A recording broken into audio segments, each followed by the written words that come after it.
अजंत प्रकरण के पुल्लिंग भाग में इस तीसरे वीडियो में एक बार पुनः आपका हार्दिक स्वागत है। मैं डॉक्टर उज्ज्वल गोस्वामी, सह आचार्य संस्कृत, राजकीय डूंगर महाविद्यालय बीकानेर में कार्यरत हूँ।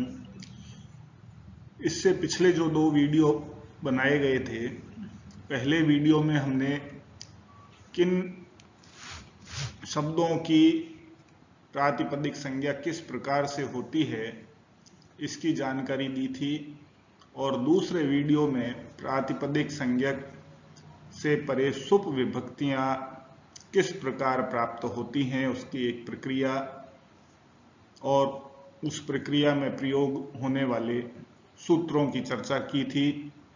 यहाँ हम इस वीडियो में किस प्रकार से शब्द से पद का निर्माण होता है, और सर्वप्रथम हम इस वीडियो में राम शब्द के प्रथम पुरुष प्रथमा विभक्ति एक वचन का जो पद निष्पन्न होता है रामः, उसकी रूप सिद्धि यहाँ देखेंगे। उससे पहले कुछ सूत्र जो प्रयोग में आएंगे उसकी जानकारी भी हमें यहाँ देखनी है। वीडियो और रूप सिद्धि जिस क्रमबद्ध तरीके से बनाई गई है वह विद्यार्थियों के लिए अत्यंत उपयोगी सिद्ध हो सकती है, क्योंकि इस वीडियो में सामान्य रूप से विद्यार्थियों के द्वारा जिन चीज़ों को अनावश्यक समझकर छोड़ दिया जाता है उसे स्पष्ट रूप से यहाँ इंगित करते हुए उनकी उपयोगिता सिद्ध की जाएगी। साथ ही किस क्रमबद्ध तरीके से उनका प्रयोग होगा, यह सारी जानकारी इस वीडियो में देखने को मिलेगी। तो चलते हैं इस वीडियो की पहली स्लाइड पर, जहां हमने पिछले जो सूत्र पढ़े थे पिछले वीडियो में, उसी से संबद्ध एक सूत्र और है, वह है द्वयेकयोर द्विवचनैक वचने। यह सूत्र पिछले सूत्रों के साथ संयुक्त होकर के अपने अर्थ की प्रतीति कराता है, साथ ही सुप आदि विभक्तियां कहाँ पर कौन सी लगेगी उसका संकेत करता है। तो द्वयेकयोर द्विवचनैक वचने, द्वित्व एकत्वयोर एते स्तः, यह वृत्ति बताई गई है। तो तात्पर्य यह है कि द्वित्व और एकत्व की विवक्षा होने पर क्रमशः द्विवचन प्रत्यय और एक वचन प्रत्यय होते हैं। तात्पर्य यह है कि द्वित्व की विवक्षा होने पर द्विवचन का प्रत्यय प्रयोग किया जाएगा और एकत्व की विवक्षा होने पर एक वचन का प्रत्यय प्रयोग किया जाएगा। यहाँ विशेष रूप से यह ध्यान रखना चाहिए कि द्वयेकयोः, इसका यदि हम समास देखें तो द्वौ च एकश्च इति द्वयेकयोः, तेषु इति द्वयेकयेषु, ऐसा बहुवचन होना चाहिए था, परंतु द्वयेकयोः में द्विवचन ही कहा गया है। उनके द्वारा यह अभिप्राय निकलता है कि द्वि शब्द से दो पदार्थ और एक शब्द से एक पदार्थ, ऐसा अर्थ ग्रहण नहीं करना चाहिए, किंतु द्वि शब्द से दो की संख्या का अर्थात द्वित्व का, और एक शब्द से एक पदार्थ अर्थात एक संख्या का ग्रहण होना चाहिए।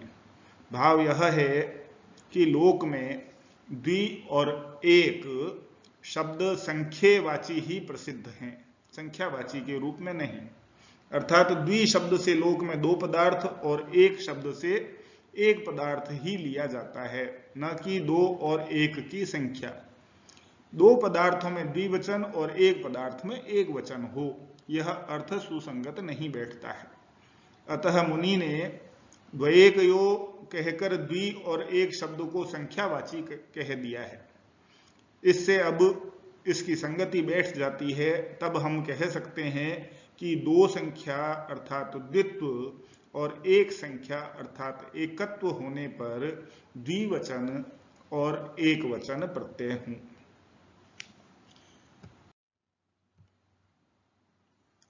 इसके बाद एक सूत्र आता है विरामोवसानम।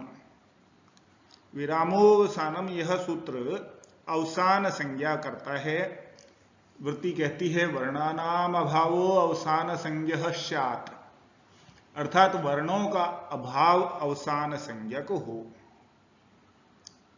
अब यहां यदि हम इसकी व्याख्या को समझने का प्रयास करें तो विराम शब्द के अर्थ भी दो प्रकार के होते हैं। एक तो पहला अर्थ अधिकरण में घय प्रत्यय करने पर विरम्यते अस्मिन् इति, अर्थात उच्चारण का ठहराव जिसके पास किया जाता है उसे विराम कहते हैं। उच्चारण का ठहराव अंतिम वर्ण के पास किए जाने के कारण अंतिम वर्ण विराम होता है। दूसरा प्रकार का अर्थ भाव में घय प्रत्यय करने पर विरमणम इति विरामः, अर्थात भावे घय सूत्र से भाव में रम धातु से घय प्रत्यय करेंगे तब विराम शब्द बनता है, और इसका अर्थ निकलता है उच्चारण का न होना विराम होता है, अर्थात किसी वर्ण के बाद में उच्चारण का न होना विराम कहलाता है। अतः इस पक्ष से अंतिम वर्ण से परे की अभाव संज्ञा या अवसान संज्ञा होती है, अर्थात अंतिम वर्ण से परे जो अभाव होता है उसकी अवसान संज्ञा होती है। और वृत्तिकार ने द्वितीय पक्ष को ही वृत्ति में स्वीकार किया है, अर्थात दोनों प्रकार से संगति बैठ सकती है। अंतिम वर्ण की भी अवसान संज्ञा की जा सकती है, लेकिन वृत्तिकार का उद्देश्य वृत्ति लिखने का यह रहा है कि अंतिम वर्ण से परे जो अभाव है वह ही अवसान संज्ञक होता है, तो इससे भी संगति बैठ जाती है। अब जैसे उदाहरण से इसे हम आगे समझेंगे, जब राम शब्द की रूप सिद्धि देखेंगे उससे पहले राम शब्द का रूप हमें एक बार स्मरण कर लेना चाहिए। किसी भी शब्द में सामान्यतः 7 विभक्तियां और संबोधन विभक्ति पृथक से होती है, तो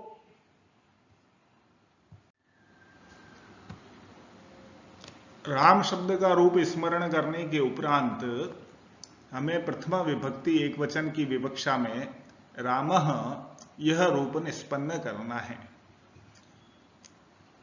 अर्थात रामः शब्द रामः पद बनाने के लिए किन किन सूत्रों की, जो अब तक हमने सारे सूत्र पढ़े हैं उनकी प्रवृत्ति यहां पर होगी। तो प्रथम इस स्लाइड में हम क्रमशः प्रक्रिया को समझने का प्रयास करेंगे। तो सर्वप्रथम तो हमें किसी भी शब्द की व्युत्पत्ति को जानने की आवश्यकता रहती है। तो व्युत्पत्ति पक्ष में हम कहते हैं रमन्ते क्रीडन्ते योगिनो अस्मिन् इति रामः। अब अव्युत्पत्ति पक्ष यदि देखें तो रम धातु से घय प्रत्यय करने पर राम शब्द निष्पन्न होता है। तो रम धातु से जब घय प्रत्यय करेंगे तो यह कृदंत का प्रत्यय है, कृत प्रत्यय है, घय प्रत्यय, तब राम शब्द कृदंत का बन जाता है। और अव्युत्पत्ति पक्ष में राम शब्द की प्रवृत्ति जो होती है उसमें 2 सूत्र हमने प्रथम वीडियो में देखे थे। एक तो अर्थवद धातुर प्रत्यय प्रातिपदिकम और दूसरा कृत तद्धित समासाश्च। तो अव्युत्पत्ति पक्ष यदि हम देखते हैं तब तो रमन्ते क्रीडन्ते योगिनो अस्मिन्, इस अर्थ में अर्थवान शब्द राम बनता है, जिसके कहने मात्र से हमें दशरथ पुत्र राम की प्रतीति होती है।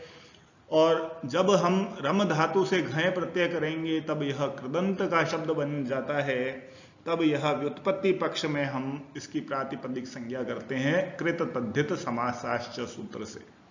अब यहां हम देखेंगे कि अर्धवद धातुर प्रत्यय प्रातिपदिकम, यह सूत्र अव्युत्पत्ति पक्ष में राम की प्रातिपदिक संज्ञा करता है, जबकि व्युत्पत्ति पक्ष में कृदंत होने के कारण से कृत तद्धित समासाश्च सूत्र से राम की प्रातिपदिक संज्ञा होती है।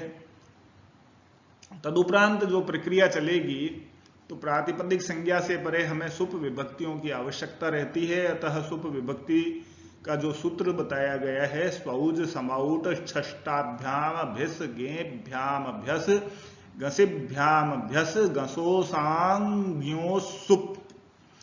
इस सूत्र से राम शब्द से सुप विभक्तियों की प्राप्ति होती है, अर्थात प्रातिपदिक से ही आगे जो सूत्र पढ़ेंगे हम उससे प्रतीत होगा कि सुप प्रत्ययों की प्राप्ति कहां होती है। तो यहां सामान्य रूप से हम इतना ही कहेंगे कि राम शब्द से सुप विभक्तियों की प्राप्ति होती है। अब इसके बाद क्रमशः 3 सूत्रों की प्रवृत्ति होती है। ज्ञाप प्रातिपदिकात, प्रत्ययः और परश्च, ये तीनों अधिकार सूत्रों के द्वारा स्वौज समौट सूत्र से जब हम सुप विभक्तियों की प्राप्ति करेंगे तो राम प्रातिपदिक से परे सु आदि 21 प्रत्ययों की प्राप्ति का विधान होगा। हमने इन तीनों सूत्रों का अर्थ सामूहिक रूप से पिछले वीडियो में देखा था। उसी के आधार पर यहाँ स्वौज समौट सूत्र से राम चूंकि प्रातिपदिक है, कृत तद्धित समासाश्च और अर्थवद धातुर प्रत्यय प्रातिपदिकम, दोनों ही अवस्थाओं में प्रातिपदिक संज्ञक होने से प्रातिपदिक से परे सुप विभक्तियों की प्राप्ति होती है। अब किसकी प्राप्ति होती है? तो कहते हैं सुपह।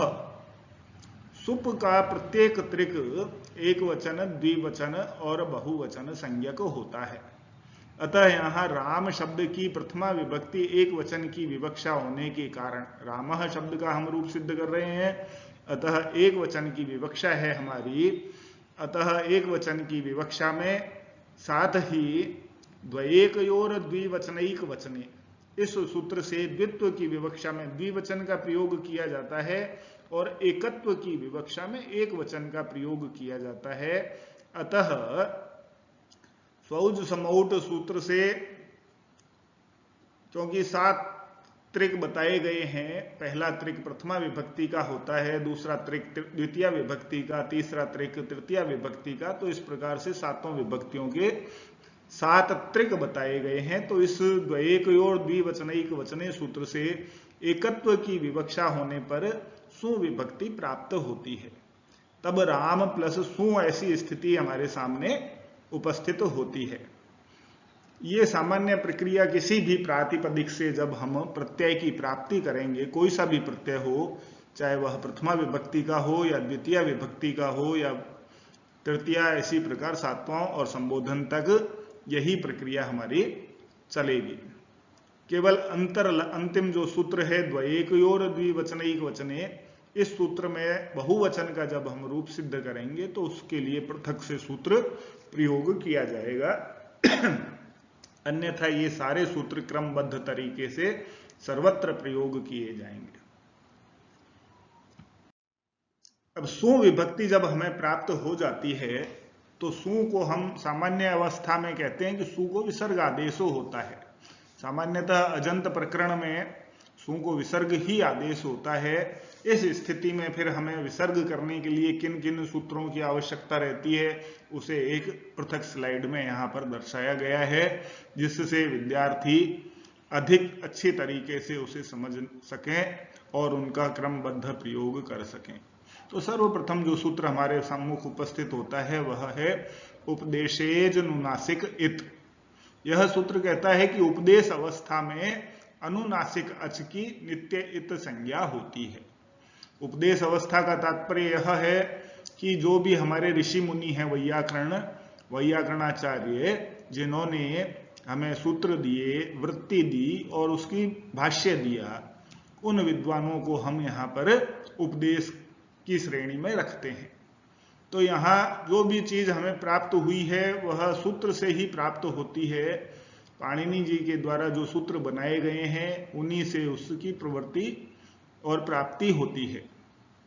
तो यहाँ अनुनासिक अच, सु को यदि हम देखें तो इस सु में अनुनासिक अच उकार है, तो अनुनासिक अच उकार की हम इत संज्ञा कर देते हैं। सामान्य रूप से विद्यार्थियों को जो लिखने का अभ्यास करना चाहिए वह सूत्र के अर्थ के साथ ही करना चाहिए, और कौन सी वस्तु वहां सूत्र के अर्थ के रूप में उपस्थित हुई है उसका केवल उल्लेख मात्र करने से हमारी रूप सिद्धि और सूत्र का अर्थ दोनों कार्य अच्छी प्रकार से हम कर लेते हैं। दीर्घकालीन स्मरण के लिए इस प्रकार का अभ्यास करना अत्यंत आवश्यक है। तो यहां पर हमने कहा उपदेश, उपदेश हमारे पास क्या है, सू है। तो उपदेश में स्थित अर्थात सू में स्थित अनुनासिक अच, अनुनासिक अच उकार है सू में, तो उस उकार की इत संज्ञा हुई। यह अर्थ भी याद हो जाता है और प्रक्रिया भी हमारी उसी अनुरूप चलती रहती है।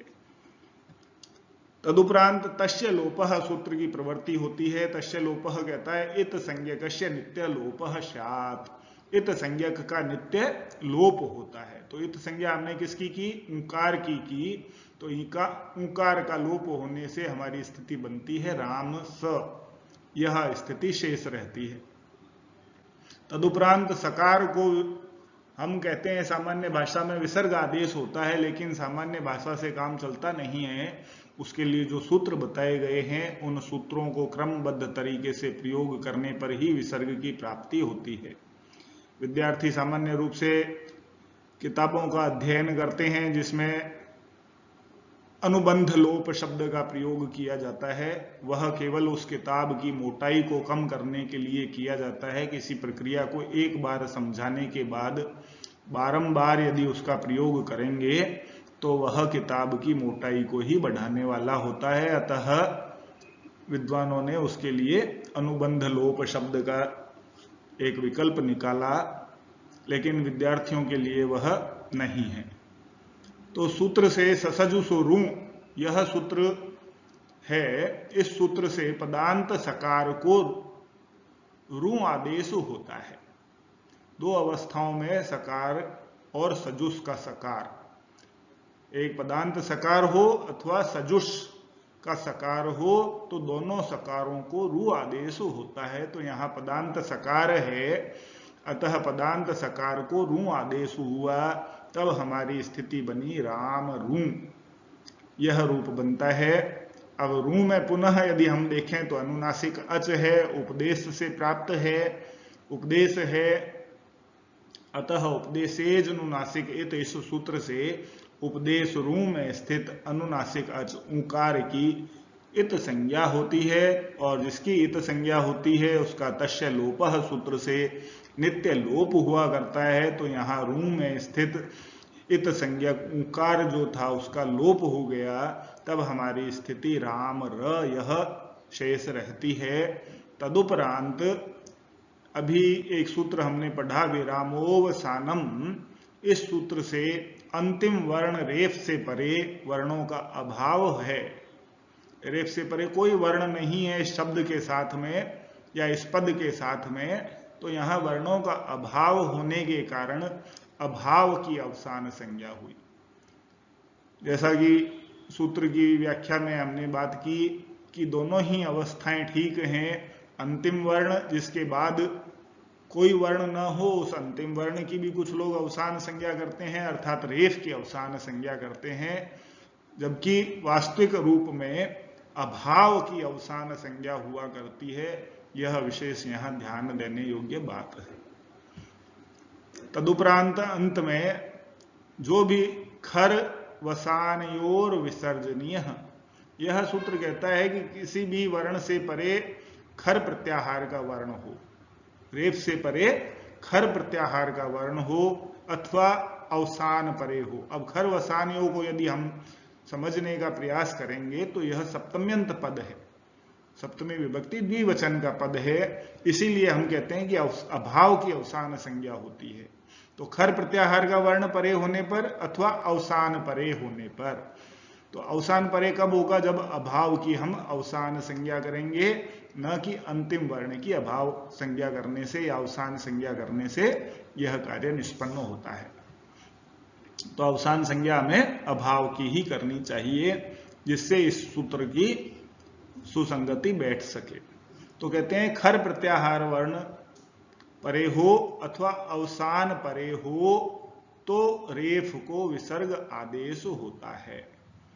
खर प्रत्याहार का वर्ण परे होने पर अथवा अवसान परे होने पर रेफ को विसर्ग आदेश होता है। यहाँ अवसान परे होने के कारण रेफ को विसर्ग आदेश होकर प्रथमा विभक्ति एक वचन की विवक्षा में रामः यह रूप सिद्ध होता है। तो यह जो इस प्रक्रिया में हमने जो सूत्र प्रयोग किए हैं, ये सूत्र सारे पदांत सकार को, या यूं कहें कि सु को विसर्ग कार्य किस प्रकार से किया जाता है, उसमें ये सारे सूत्र क्रमबद्ध तरीके से इसी प्रकार से लगेंगे। तो हमने 2 स्लाइड्स में रूप को सिद्ध करने का प्रयास किया। पहली स्लाइड में हमने देखा कि किस प्रकार से प्रत्यय की प्राप्ति होती है, और इस दूसरी स्लाइड में हमने देखा कि प्रत्यय प्राप्त होने के बाद यदि प्रथमा विभक्ति एक वचन का कोई कार्य कर रहे हैं हम, तो उसमें सु को किस प्रकार से किन किन सूत्रों की सहायता से विसर्ग कार्य किया जाता है। यह स्मरण करने की दृष्टि से भी और नियमित रूप से आगे जब भी हम कोई रूप सिद्धि करेंगे तो उसमें यह बहुत उपयोगी सिद्ध होगा। धन्यवाद।